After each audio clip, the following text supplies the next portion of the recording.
The world has just called Vladimir Putin's bluff, and the panic is starting to show. For months, the Kremlin tried to use nuclear intimidation as a diplomatic weapon. But this time, the performance fell apart in front of the whole world. Putin's latest nuclear stunt was meant to scare Washington into easing sanctions. Instead, it showed just how fragile Russia's power play has become.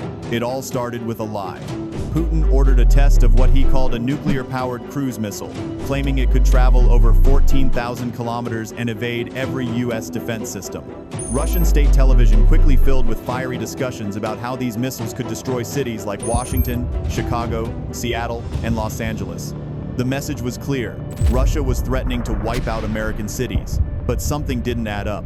Norway's Radiation Monitoring Agency reported that there was no sign of nuclear activity near the Arctic Circle, where the test supposedly took place. That meant no nuclear engine. In other words, the claim was false. Moscow's illusion of power disappeared overnight. Then came the response from Washington. Former President Donald Trump reminded the world that the United States still maintains the largest nuclear arsenal on Earth. He warned that if Moscow wanted to resume testing, America could do the same on a much larger scale. The reaction inside the Kremlin was immediate and humiliating. The same officials who had just bragged about destroying American cities suddenly changed their tone. Putin's spokesperson quickly claimed the missile test was not nuclear after all. The climb down was awkward and fast. Inside Russia, the propaganda machine scrambled to repair the damage. State TV anchors returned to the air, shouting about Russia's unmatched strength and promising revenge.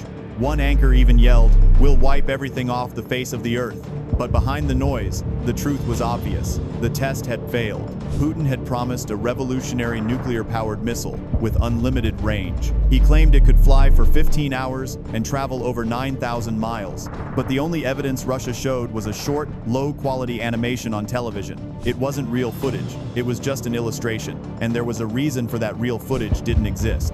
The last two times Russia tested this same missile, the nuclear engine failed within seconds. One crash happened after 5 seconds, another after 13. Both missiles crashed before even leaving Russian territory. This time, nothing was different. If the missile had really been nuclear-powered, radiation would have been detected by nearby countries within hours. Norway, Finland, and Sweden all reported nothing. They confirmed a missile launch, but no nuclear activity. That meant Russia was bluffing once again. The real purpose behind the so-called test was to scare Washington and influence public opinion. But the psychological game failed. One analyst joked that Putin's missiles are like Russian cars, lots of smoke, but no movement. And this time, all that smoke blew right back into the Kremlin's face. When asked about Russia's so-called breakthrough, Trump's response was calm but sharp. He said, "They know we have a nuclear submarine, the greatest in the world, right off their shore. We don't need to go 8,000 miles. It was a simple message. America doesn't need to bluff. Its power is real." But Putin wasn't done performing.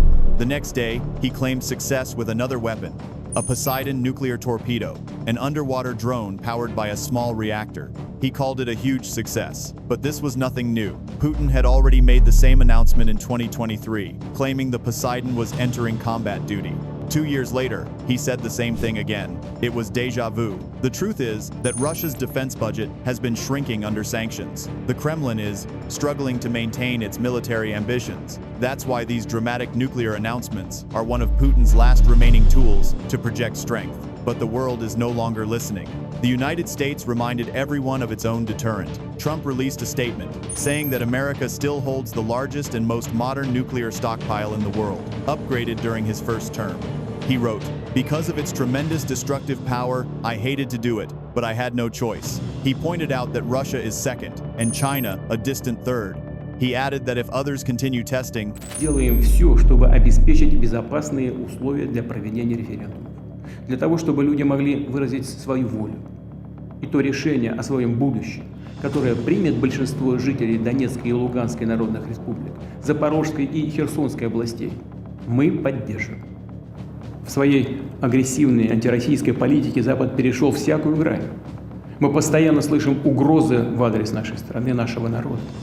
Некоторые безответственные политики на Западе не только говорят о планах по организации поставок в Украине дальнобойных наступательных вооружений, систем, которые позволят наносить удары по Крыму, другим регионам России.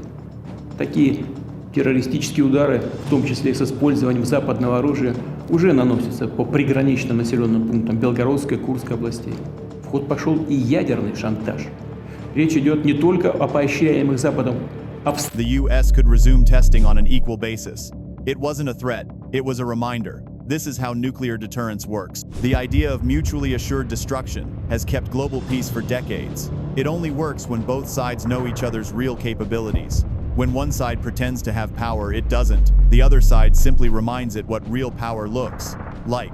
Even during Russia's collapse in the 1990 seconds, America continued to upgrade and maintain its arsenal. That policy has always worked. During the 1962 Cuban Missile Crisis, Soviet leader Nikita Khrushchev tried to deploy nuclear missiles to Cuba. President John F. Kennedy responded with a naval blockade and a clear message. If Cuba launched, the US would strike the Soviet Union itself. Within days, the Soviets pulled their missiles out. History shows that Moscow has always respected strength, not compromise. That same lesson repeated itself in 2025. Just hours after Trump's warning, the Kremlin's press secretary scrambled to walk back the whole situation. Федерации, специальным службам и гражданским ведомствам, соответствующим гражданским ведомствам, сделать все для того, чтобы собрать дополнительную информацию по этому вопросу, провести ее анализ на площадке Совета Безопасности и внести согласованные предложения о возможном начале работ по подготовке испытаний ядерных. He said, if President Trump was referring to the Burevestnik missile, that is by no means a nuclear test. He added that all countries develop defense systems, but this one wasn't nuclear.